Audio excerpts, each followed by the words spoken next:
लक्ष्य के प्रायोजक हैं कौटिल्य एकेडमी।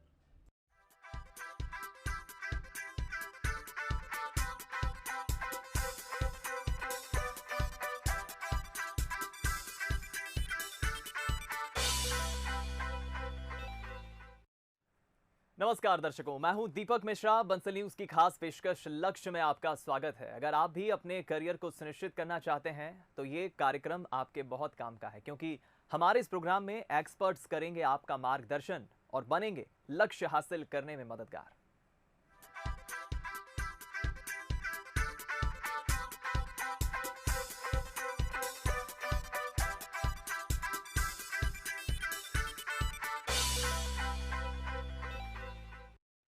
तो जैसा कि आप जानते हैं, हमारे इस खास कार्यक्रम लक्ष्य में हम उन लोगों से आपको रूबरू कराते हैं जो शिक्षा के क्षेत्र में, एजुकेशन की फील्ड में बेहतरी के लिए काम कर रहे हैं। छात्रों के मन में करियर को लेकर उठने वाले सवालों का जवाब देते हैं और कैसे एजुकेशन का स्तर बढ़ सके, इसके लिए वो कोशिशें कर रहे हैं। लक्ष्य की इस खास पेशकश में हमारे साथ आज सोनाली एन सानोदिया जी मौजूद हैं, जो M career coaching institute Kalpataru tower Maharana Pratap Nagar Bhopal की डायरेक्टर हैं। और साथ में मौजूद हैं अंजुम भदौरिया, जो एम करियर कोचिंग इंस्टीट्यूट की स्टूडेंट हैं। आप दोनों का बहुत स्वागत है। सबसे पहले सोनाली मैडम, आप ही से मैं, जैसा कि हमारा कार्यक्रम और कार्यक्रम का नाम है लक्ष्य, जीवन में लक्ष्य का होना कितना ज़रूरी है और लक्ष्य की परिभाषा कैसे आप इसकी परिभाषा को डिफाइन करेंगे? सबसे पहले तो सर, मैं आपको और बंसल न्यूज़ को बहुत धन्यवाद कहना चाहती हूँ कि आप ऐसे प्लेटफॉर्म हमें प्रोवाइड करते हैं जैसे हम बच्चों के मार्गदर्शन में उसका सपोर्ट कर सकेंगे। जैसा कि आपने बिल्कुल क्लियरली मेंशन किया कि विदाउट मोटिवेशन और लक्ष्य, आपके डेस्टिनेशन के डिसाइड किए बिना आपकी लाइफ अधूरी रहती है। तो हम इंस्टीट्यूशंस के माध्यम से बच्चों को एक ऐसा मार्गदर्शन देते हैं ताकि वो अपनी कैपेबिलिटीज़, अपनी एबिलिटीज़ के अंदर एक बेटर फ्यूचर को डिसाइड कर सकें। वो ये खुद समझ सके कि हम आगे फॉरवर्ड किस डायरेक्शन में बढ़ सकते हैं और किस तरीके से बेटर गाइडेंस के अंदर कुछ अच्छा फ्यूचर में कर सकते हैं। बिल्कुल ठीक कहा आपने, लक्ष्य का होना इसलिए जीवन में बहुत ज़रूरी है। मैं चाहूँगा मैडम, आप अपने इंस्टीट्यूट के बारे में बताएं कुछ। कब से आपका इंस्टीट्यूट रन कर रहा है, कितने स्टूडेंट्स हैं और स्पेशली मैथ यानी कि मैथमेटिक्स स्ट्रीम के कितने स्टूडेंट्स हैं? ओके सर, मैं पहले तो मेंशन करना चाहूँगी कि एम कैरियर एक इंस्टीट्यूट है जो स्पेशली वन डे एग्जामिनेशंस की तैयारी कराता है। वन डे एग्जामिनेशंस वो एग्ज़ाम है जहाँ एक दिन की परीक्षाओं में आप किसी सरकारी ऑफिस में जॉब के लिए एग्ज़ाम कर सकते हैं। जैसे कि आपने एसएससी का नाम सुना होगा, स्टेट स्टाफ सिलेक्शन कमीशन। हम बैंक की प्रिपरेशंस कराते हैं, आरआरबी के प्रिपरेशंस कराते हैं। एज सच इस एग्ज़ाम में अलग से स्ट्रीम की रिक्वायरमेंट नहीं होती है। Under the specific given notification हम स्टूडेंट को एक टारगेटेड प्रिपरेशन कराते हैं जिसके अंदर वो होलिस्टिक डेवलपमेंट करके एक डिफाइंड वे में अपनी एबिलिटी को आगे रखकर जल्दी सिलेबस को कंप्लीट करके एक अच्छा आउटपुट दे सके। और हमारे इंस्टीट्यूट में सारे सब्जेक्ट के कुछ ऐसे स्पेशल एक्सपर्टीज़ हैं जिनका 7 to 8 minimum year of working और टीचिंग एक्सपीरियंस है। हम अपना एक्सपीरियंस सारे स्टूडेंट्स के साथ शेयर करते हैं ताकि वो जल्दी से जल्दी डिज़ायर्ड आउटपुट की तरफ आगे बढ़ सके। एम कैरियर इस कोशिश में भी प्रयासरत है कि वो जितनी ज़्यादा पेनिट्रेशन से भोपाल के अलावा बाकी शहरों में भी अप्रोच कर सके, हम उसके आगे कंटिन्यू प्रयासरत हैं सर। ठीक है। अंजुम, आपसे मैं जानना चाहूँगा, आप बताएं, आप एम करियर जो इंस्टीट्यूट है यहाँ पर कब से आप प्रिपरेशन कर रही हैं एग्ज़ाम्स की, और स्कूलिंग के बाद अपने आने वाले वक्त के लिए, फ्यूचर के लिए क्या प्लान किया, क्या है अपने क्या तैयारी की है? एक्चुअली सर, मैं यहाँ पे 2 मंथ्स ही मुझे हुआ है एम कैरियर को ज्वाइन किए। 2 मंथ से मैं अपना प्रिपरेशन यहाँ स्टार्ट किया है। पहले मैंने कोई टारगेट नहीं बनाया था कि मुझे क्या करना है, मुझे समझ ही नहीं आता था किस फील्ड में जाना है। बट मैं एम कैरियर में जब मैंने एडमिशन लिया, यहाँ टीचर्स ने, यहाँ के जो फैकल्टीज़ हैं उन्होंने फ्री काउंसलिंग दिया। उसके थ्रू मैंने अपना एक टारगेट बनाया कि मुझे कैसे स्टडी करना है, पर डे क्या करना है, किस फील्ड में जाना है। इवन मैंने अपना डायरेक्शन भी तभी चुना कि मुझे बैंकिंग सेक्टर में ही जाना है, क्योंकि मेरा वही इंटरेस्ट ज़्यादा है ना। तो मैं अब टारगेट बेस्ड स्टडी करती हूँ कि टारगेट बना लेती हूँ डेज़ के अकॉर्डिंग, मंथ्स के अकॉर्डिंग और आवर्स के अकॉर्डिंग। तो उसी के अकॉर्डिंग मैं अपना टारगेट बनाकर स्टडी कर रही हूँ अभी। जी, बैंकिंग ही आपने क्यों चुना? जो बैंकिंग में, जैसा कि आपने बताया, आप आगे बढ़ना चाहती है, वाई बैंकिंग? क्योंकि मेरा इंटरेस्ट बैंकिंग अवेयरनेस जो उसका सब्जेक्ट होता है, जो करंट अफेयर होता है, मेरा मैथमेटिक्स भी अच्छा है, एप्टीट्यूड, तो इन सब चीज़ों को देखते हुए जैसे मुझे सोनाली मैम ने ही गाइड किया था, तो उन्होंने मुझसे कहा कि आपका बैंकिंग की तरफ इंटरेस्ट ज़्यादा है तो आप बैंकिंग ही चूज़ करिए, आप एक बार ट्राई करिए। इवन मेरा अभी IBPS POB clerk, IBPS PO का जो एग्ज़ाम हुआ था वो भी मैंने क्वालिफाई किया है। चलिए, या ये एक बात तो बिल्कुल ठीक कही है आपने कि जिनका मैथमेटिक्स ठीक होता है और बैंकिंग की तरफ अगर रुझान है तो बिल्कुल बेशक आगे बढ़ना चाहिए। सोनाली मैम, आपसे जानना चाहूँगा, एजुकेशन की फील्ड में बंसल ग्रुप भी बहुत कुछ एफर्ट्स कर रहा है, प्रयास कर रहा है। बंसल ग्रुप के योगदान को, एफर्ट्स को आप किस तरह से देखती हैं? जी sir, Bansal group sir students के थ्योरेटिकल नॉलेज के साथ साथ इंस्टीट्यूट्स, जैसे आपने देखा बंसल का कॉलेज जो है इंजीनियरिंग कॉलेज का, वहाँ थ्योरी के साथ साथ प्रैक्टिकल इम्प्लीमेंटेशन का भी एक परफेक्ट एग्जाम्पल जो बंसल ग्रुप डिलीवर करता आ रहा है। एक ऐसा मीडियम बन गया है जो अभी स्टूडेंट्स को मोटिवेट कर रहा है कि यदि आप एक बेहतर थ्योरेटिकल नॉलेज लेने के बाद उसका प्रैक्टिकल इम्प्लीमेंटेशन किस तरीके से कर सकते हैं, ये भी बंसल इंस्टीट्यूट आपको लगातार देने की कोशिश कर रहा है सर। और इसके अलावा जो नए हमारे भोपाल में ही कुछ प्रोजेक्ट जो बंसल के अंदर चल रहे हैं, वो भी एक इसका परफेक्ट एग्जाम्पल है कि आप सेम इंस्टीट्यूट में एडमिशन लेकर आगे भी अपना इम्प्लीमेंटेशन जो कि प्रैक्टिकल नॉलेज की तरफ होता है, आप बिल्कुल कर सकते हैं सर।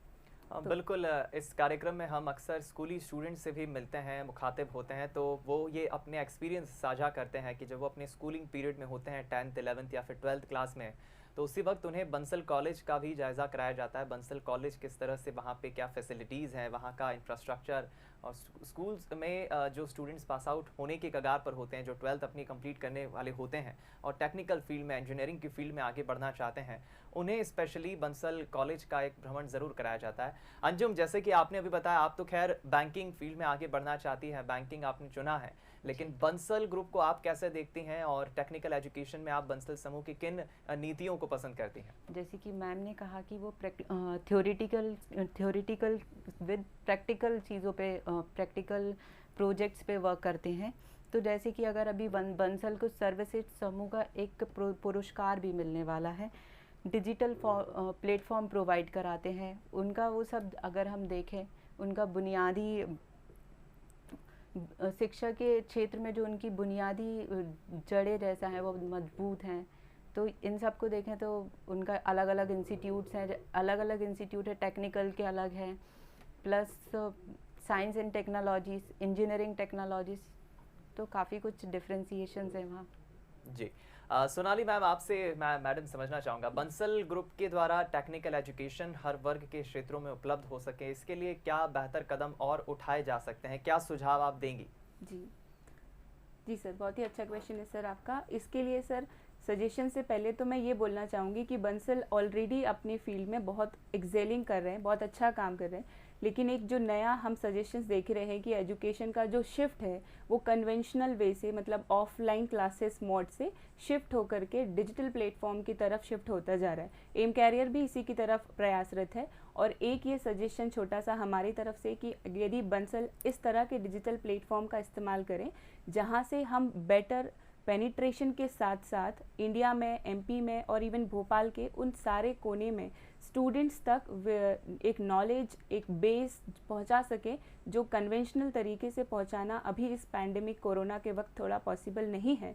तो यदि हम ऐसा ऑनलाइन मोड का इस्तेमाल करेंगे, डिजिटल एजुकेशन को प्रमोट करेंगे और सारे सोशल मीडियाज़ का एक बेटर वे में इम्प्लीमेंटेशन करेंगे, जहाँ स्टूडेंट को हम इस तरफ इनकरेज करें कि वो एक बेटर एजुकेशन की तरफ आगे बढ़ें और अपना एजुकेशन सिर्फ किताबों तक लिमिटेड ना रख करके एक प्रैक्टिकल, सोशल और होलिस्टिक डेवलपमेंट वाला नॉलेज का बेस तैयार करें, ताकि उनके आगे फ्यूचर को जो बिल्ड करने में एक बेटर गाइडेंस मिल सके, एक अच्छे करियर को डिसाइड करने के लिए वो एक मजबूत बेस, एक प्लिंथ का ऐसा खुद निर्माण कर लें कि उनको आगे जॉब की सर्चिंग में कुछ प्रॉब्लम ना हो सर।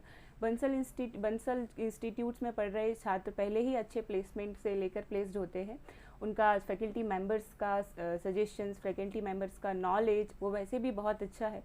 लेकिन यदि हम टेक्निकल, नॉन टेक्निकल और एनी अदर एरियाज़ में डिजिटल एजुकेशन का भी पेनिट्रेशन और इम्प्लीमेंटेशन करेंगे सर, तो आई थिंक कि that would be a better option और उससे ज़्यादा हम ज़्यादातर लोगों तक अपनी अप्रोच पहुंचा सकेंगे। बिल्कुल ठीक कहा, एक इम्पॉर्टेंट पॉइंट मैं समझता हूँ कहा है मैडम ने। और चूंकि अब ज़माना काफ़ी बदल गया है, हाईटेक हो गया है, 21वीं सदी में हम जी रहे हैं, कम्युनिकेशन के सोर्सेज इतने बदल चुके हैं, तो जाहिर है कि एजुकेशन की जब बात होती है, शिक्षा की जब बात होती है, तो शिक्षा में भी अपडेट लाने की, बदलाव लाने की ज़रूरत है।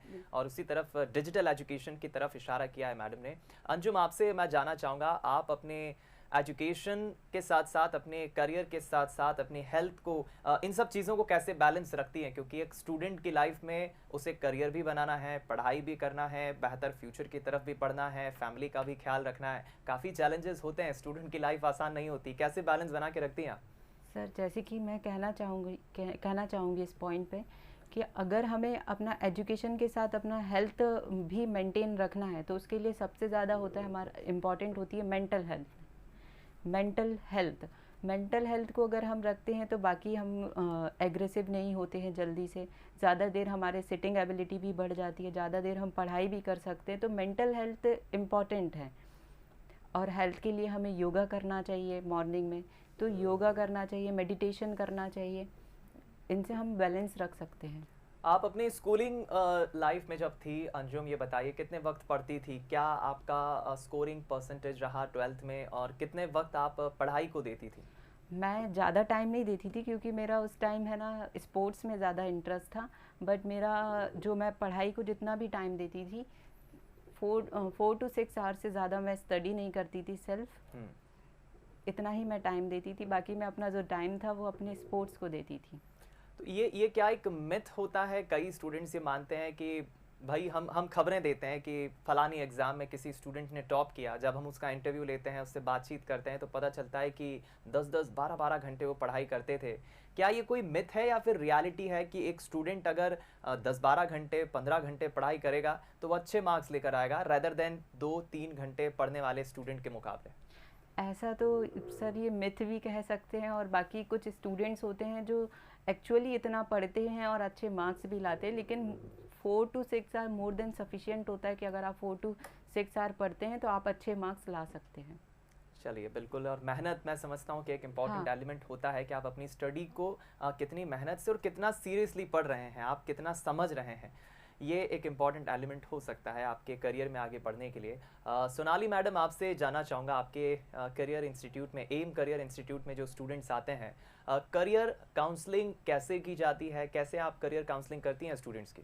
जी सर, करियर काउंसलिंग के लिए तो हम सबसे पहले 2 साइड 1 to वे कॉन्वर्सेशन ज़रूरी है। आप करियर काउंसलिंग के लिए हम सबसे पहले बच्चे के एंड पे, स्टूडेंट के एंड पे, हम उसकी जो भी आगे फ्यूचर में क्यूरियोसिटी है कि किस फील्ड में वो आगे फ्यूचर अपना बनाना चाहते हैं, या किस फील्ड में वो ये चाहते हैं कि उनका बेटर फ्यूचर स्टेबिलिटी होगी, पहले हम वो जानने की कोशिश करते हैं। उसके बाद दूसरे इंटरेक्शन में हम उस बच्चे की एबिलिटीज़ और कैपेबिलिटीज़ को देख करके अपनी तरफ से कुछ ऐसे सजेशंस देते हैं जहां हम ये समझें कि सामने जो स्टूडेंट बैठे हुए हैं वो किस फील्ड में अपना बेटर फ्यूचर डिसाइड कर सकते हैं। हालांकि करियर गाइडेंस एक फाइनल सजेशंस नहीं होता है, ये भी डिपेंड करता है कि स्टूडेंट उस सजेशन को किस तरीके से लेना चाहते हैं। फिर भी हम अपनी तरफ से ये कोशिश करते हैं कि एम कैरियर के स्टूडेंट टीचर्स के पास जितना भी पास्ट एक्सपीरियंस रहा है और स्टूडेंट्स जो वहाँ से क्वालिफाई कर चुके हैं, हम उनके एक्सपीरियंस को सामने रखकर स्टूडेंट्स को ये बताने की कोशिश करते हैं कि यदि आपके अंदर एग्ज़ाम से लड़ने की कैपेबिलिटीज़ हैं तो आप इस पर्टिकुलर एग्ज़ाम के लिए आगे बढ़ सकते हैं। लेकिन बात ये नहीं है कि स्टूडेंट्स के अंदर ये कैपेबिलिटीज़ इनबिल्ट या बाय डिफ़ॉल्ट होनी चाहिए। हम प्रैक्टिस के साथ, कंसिस्टेंस के साथ या अपनी लगातार एफर्ट देकर भी वहाँ तक पहुँच सकते हैं। आपने जनरली ये देखा होगा कि जो भी स्टूडेंट कॉम्पिटिटिव एग्ज़ाम में बहुत अच्छा फ्यूचर बना रहे हैं या गुड मार्क्स स्कोर कर रहे हैं या अच्छी जॉब में जा रहे हैं, उनका academic on an average school तक एवरेज ही होता है। वो ऐसा इसलिए हो जाता है क्योंकि after getting a certain age of your life, आपके सामने जो लाइफ का एम है वो थोड़ा सीरियस हो जाता है। तो हम ये डिसाइड नहीं कर सकते कि यदि स्टूडेंट का एवरेज स्कोर रहा हो अप टू दी स्कूलिंग तो वो आगे किसी पर्टिकुलर फील्ड में नहीं बढ़ सकते। इस तरह के गाइडेंस हम उनको बताते हैं। हम ये बताते हैं कि यदि स्टूडेंट ने किसी एक्स एग्ज़ाम के लिए टारगेट किया है तो इस एग्ज़ाम की बेयर मिनिमम रिक्वायरमेंट्स क्या हैं, आपको किस तरह से उस एग्ज़ाम के पास्ट को देख करके आगे के आने वाले फ्यूचर एग्ज़ाम के लिए खुद को फोकस्ड और प्रिपेयर रखना है।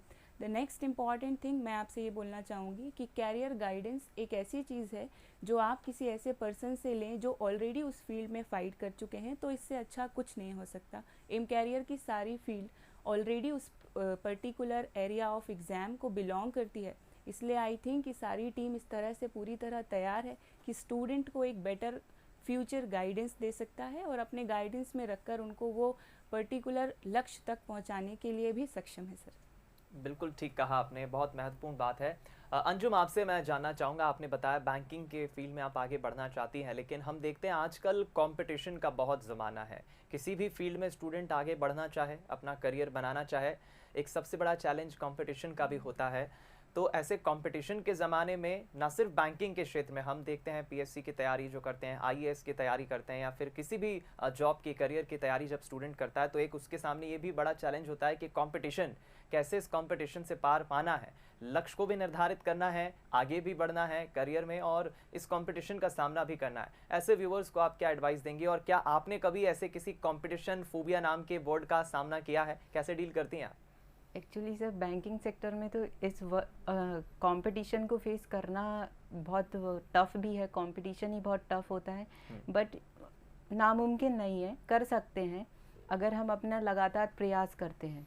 अगर हम डेली बेसिस पे अपने प्रैक्टिस को नहीं छोड़ते हैं, टेस्ट सीरीज़ लगाते हैं, है ना, जैसे हमारे इंस्टीट्यूट में हमें प्रोवाइड किया जाता है ऑफलाइन प्लस ऑनलाइन दोनों टेस्ट सीरीज़ दिया जाता है, तो हम अगर डेली बेसिस पे अगर 1 और 2 टेस्ट सीरीज़ भी लगाते हैं प्लस अपना प्रैक्टिस करते हैं, तो अगर हम उसका कंटिन्यूटी रखते हैं तो नामुमकिन नहीं है, कर सकते हैं।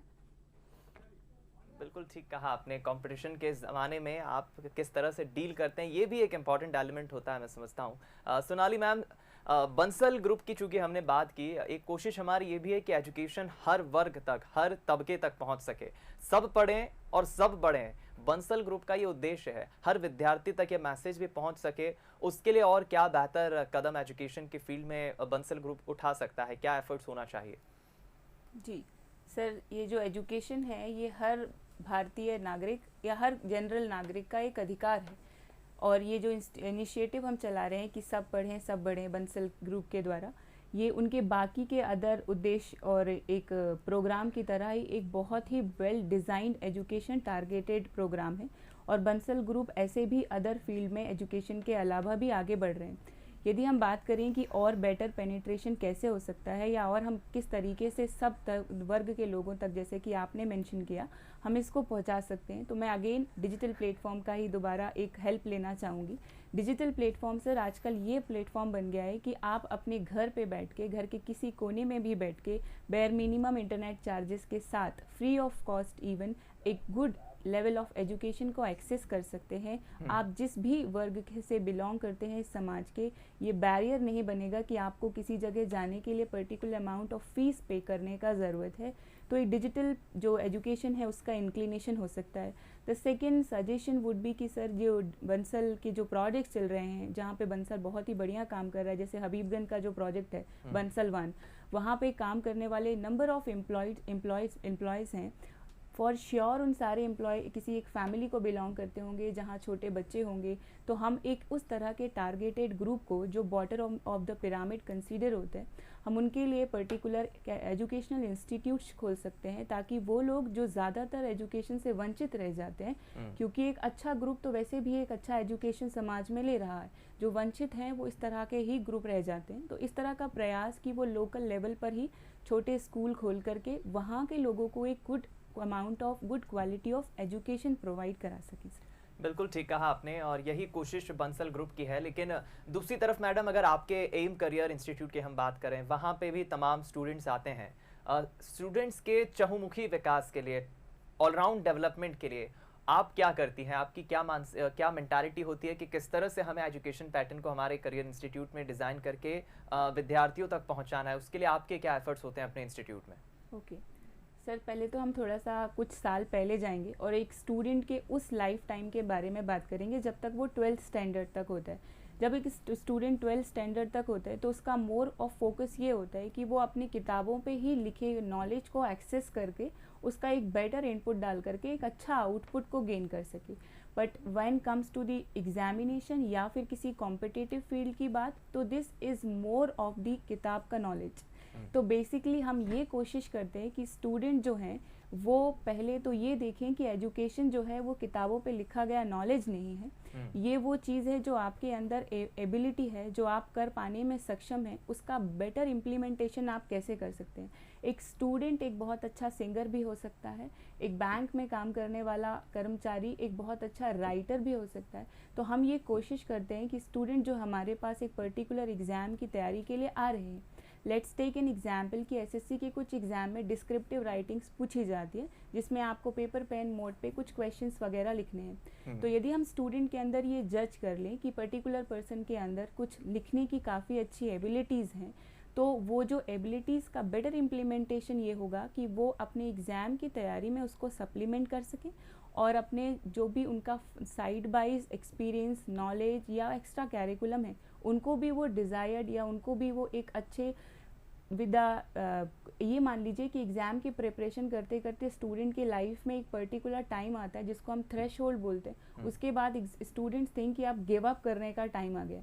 लेकिन यदि हम गाइडेंस की तरफ या कैरियर काउंसलिंग के समय उसको ये बताएं कि आपके अंदर ये जो कैपेबिलिटीज़ हैं, आप इनका इस्तेमाल अपनी पढ़ाई के साथ साथ कभी कभी कुछ समय बिताने के लिए भी कर सकते हैं, तो शायद मैं ये समझती हूँ कि स्टूडेंट जो लंबी तैयारी में होता है एग्ज़ाम की, वो जल्दी गिव अप नहीं करेगा। उसके अंदर ये मोटिवेशन हमेशा बना रहेगा कि वो एग्ज़ाम के साथ साथ किसी और भी कैरिकुलम में अच्छा है। तो हम अपनी कैरियर काउंसलिंग में ये कोशिश करते हैं कि स्टूडेंट्स का एक, आपने कहा, ऑलराउंडर और होलिस्टिक डेवलपमेंट के साथ उसको एग्ज़ाम दिला सकें। सर बिल्कुल ठीक कहा आपने। अंजुम, आपसे मैं ये समझना चाहूँगा, चूँकि आज के एजुकेशन के पैटर्न के दौर में हम ये देख रहे हैं कि मोबाइल ये काफ़ी एक इम्पॉर्टेंट एलिमेंट भी है, इससे वेपन कह लीजिए, इसके काफ़ी दुष्परिणाम भी हैं तो इसके काफ़ी फ़ायदे भी हैं। एजुकेशन की जब बात होती है, पढ़ाई में इसका काफ़ी उपयोग भी होता है, लेकिन इसके दुष्परिणाम भी हैं। मोबाइल को या फिर टेक्नोलॉजी को, ऑनलाइन एजुकेशन पैटर्न को आप कैसे देखती हैं? क्या इसका यूज़ हो सकता है और क्या इसके डिमेरिट्स हैं? ये सर बिल्कुल इसका यूज़ तो है काफ़ी। मैं सबसे ज़्यादा यूज़ तो इसी मोबाइल का ही हम करते हैं। अगर हमें कुछ डाउट्स भी होता है इवन, तो हम मोबाइल के थ्रू अपने फैकल्टी से डिस्कस कर लेते हैं। जैसे व्हाट्सअप हुआ, व्हाट्सअप के मीडियम से हमें कुछ भी डाउट्स होता है, हम अपने फैकल्टीज़ तक उस व्हाट्सएप के थ्रू पहुंचाकर, और हमें उसका फीडबैक भी जल्दी मिल जाता है, जो भी उसका आंसर है वो भी मिल जाता है। और आजकल यूट्यूब चैनल पे भी हमारे कोचिंग इंस्टीट्यूट का चैनल चलता है, तो हम उससे भी स्टडी करते हैं। डीमेरिट्स के ये हैं कि बहुत जल्दी हम डिस्ट्रैक्ट हो जाते हैं, है ना, कि डिस्ट्रैक्शन तो उसमें होता ही। अगर हम यूट्यूब चला रहे हैं तो एक एडवर्टाइजमेंट भी आया तो उसके थ्रू भी हम डिस्ट्रैक्ट हो जाते हैं। बट ये खुद पे डिपेंड करता है, खुद की एबिलिटी है कि आपको डिस्ट्रैक्ट होना है, नहीं होना है, या उसको ही जो पढ़ रहे हैं वही पढ़ते रहें। चलिए, फिलहाल सोनाली मैम, आपसे जाते जाते इस कार्यक्रम में आखिरी सवाल मेरा रहेगा, तमाम व्यूवर्स को क्या मैसेज देंगे आप ओवरऑल एजुकेशन को लेकर, तमाम उन स्टूडेंट्स को जो करियर में आगे बढ़ना चाहते हैं, जो अलग अलग फील्ड में अपने करियर को गढ़ने के लिए सक्सेस की तरफ आगे बढ़ रहे हैं? जी, जितने भी व्यूअर इस प्रोग्राम को सर अभी देख रहे हैं, मैं सबसे पहले तो ये बोलना चाहूँगी कि हम ये कोशिश करें कि इस प्रोग्राम को ज़्यादातर से ज़्यादा व्यूअर्स के बीच में पहुँचा सकें, और उनको ये हमारा मैसेज रहेगा कि वो बंसल जैसे प्लेटफॉर्म जिन्होंने एम कैरियर को आज आगे आने का मौका दिया है, ऐसे ही हमको आगे शिक्षा के क्षेत्र में जो डिज़ायर्ड क्राउड है, जिनको ये टारगेट है कि हम किस तरह कैरियर गाइडेंस ले सकते हैं, वो एम कैरियर के प्लेटफॉर्म पे आके किसी भी टीचर से, किसी भी मेंटोर से गाइड ले सकते हैं। बंसल के प्लेटफॉर्म के मदद से हम ये आगे भी ये प्रयास करेंगे कि एम कैरियर आगे कुछ साथ चल करके एजुकेशन के फील्ड के साथ साथ, और यदि दूसरी फील्ड में पॉसिबल हो डिजिटल एजुकेशन में, तो हम अपना मैसेज स्टूडेंट्स को ये फाइनल डिलीवर करना चाहेंगे कि आप अपने लक्ष्य का निर्धारण करें, और निर्धारण करने के बाद हम प्लेटफॉर्म पर एम कैरियर के ऊपर ये बातें छोड़ दें कि हम अब बेहतर तरीके से उसका कैसे आगे इम्प्लीमेंट कर सकते हैं। आज के प्रोग्राम लक्ष्य की तरह ही हम आगे भी ये प्रयासरत रहेंगे कि बंसल न्यूज़ जैसे चैनल में हम आकर के अपना बेटर सजेशंस और एक्सपीरियंस डिलीवर कर सकें सर। चलिए, मैं समझता हूँ तमाम मेरे सवालों के जवाब अंजुम और सोनाली मैडम ने दिए हैं कि स्टूडेंट को जो ज़रूरत होती है करियर में आगे बढ़ने के लिए, उन तमाम सवालों को भी हमने शामिल करने की कोशिश की है और मैडम ने अपने इंस्टीट्यूट के बारे में भी बताया है। आप दोनों का बहुत बहुत धन्यवाद इस कार्यक्रम में आने के लिए। इसी के साथ हमारी खास पेशकश में फिलहाल इतना ही। कल फिर हाजिर होंगे एक नए लक्ष्य के साथ। तब तक दीजिए इजाज़त। नमस्कार।